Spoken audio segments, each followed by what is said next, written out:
Vanguard Wellesley Income Fund versus the Fidelity Strategic Real Return Fund. As one of my dogs comes in, anytime that door opens, it's funny. All right, so my man Bob emails me. The Vanguard Wellesley is a key part of our game plan. There's a lot to like about this fund, but I've noticed the Fidelity Strategic Real Return Fund is in the same Morningstar category as Wellesley and has been outperforming Wellesley over the last 5 years and pretty dramatically over the last couple. Although both funds are in the 30 to 50% equity allocation, their fund allocation within stocks and bonds is pretty different, and I'm curious to my thoughts. All right, so this is an easy one to knock out. In fact, I got another video. I had a similar guy email me about Wellington Fund, which we'll do next against a T. Rowe Price fund. So let me show you what I'm talking about. All right, so we're going to look at Portfolio Visualizer. We're just going to go back. I put 1998 to 2022. This is the Fidelity FSRRX. Here's the old reliable Wellesley Income Fund. All right, just keep that in mind. And we're just going to hit Analyze Portfolio, and you'll see the time period for the Fidelity starts in October 2005, so 2006 to 2022.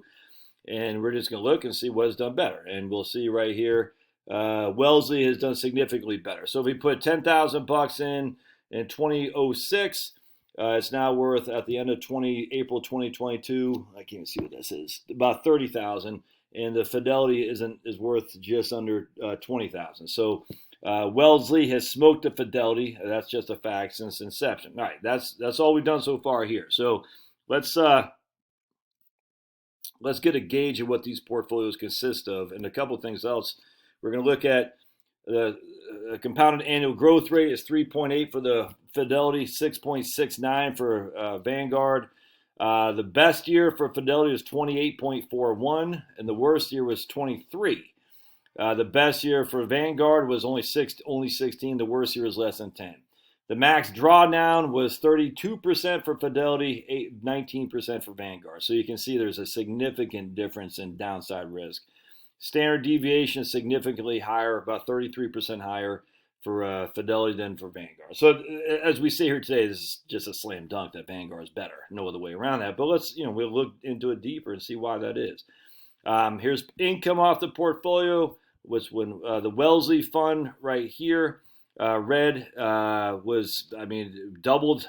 Just look at the difference. Wellesley fund, it's significantly higher than the Fidelity. Everything about Wellesley is better, man. I don't know what else to say here.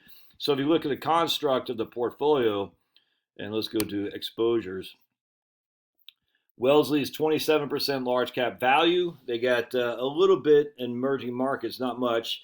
21% in corporate bonds, 26% in short-term treasuries. You just see basically 31% large cap value and growth, mostly in large cap value, a little bit in foreign markets, a little bit in emerging markets.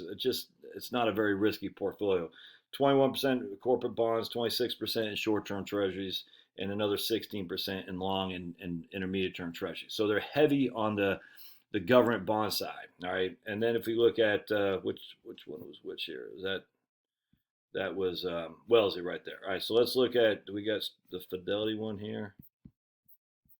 Where's the Fidelity one? That's the Wellesley. Okay. So if we go to the strategic, so here's the Fidelity one versus, right here. This is what I look at. All right, so 51% of the portfolio for Fidelity is U.S. bonds. 20% is U.S. stocks. 21% is other, and we're going to find out what other is, if that makes sense. Hold on just. And you can see here they got a nice diversified 44% mid-cap stocks, 20% small, and 36% in large-cap stocks. So of their portfolio, their heaviest weighting is in mid-cap. Isn't that interesting? Very interesting, if you ask me. So again, they're heavy on the bond side, and not very heavy on the U.S. stock side. And so let's see what it is. Oh my goodness, of the equity, 68% is in real estate, man. They got no exposure to healthcare, utilities. Just look at this. This is not a diversified portfolio. Basic materials, real estate, and energy. That's it. And then we look at the credit quality. 40% of the bonds are in non-investment grade junk bonds. Come on, people. Come on, people. This isn't what we want in retirement. It's a very risky portfolio here. No other way around that. Now we look at Wellesley. Of the stock portion, 93%, 94% is large cap. Of their bond portion, so go down to bonds. And here's the stocks: basic materials, consumer cyclical, financial services, real estate, just well diversified. Other bonds, do we see any purple? No, we see no junk bonds. So Fidelity has half of its junk bonds, AAA and junk bonds, basically. Vanguard's like, we're not doing that. We're going to have single A, we're going to have triple B, we're going to have triple A, and we're going to have double A. No junk bonds at all. And then we're going to have look at our maturity. It's very diversified.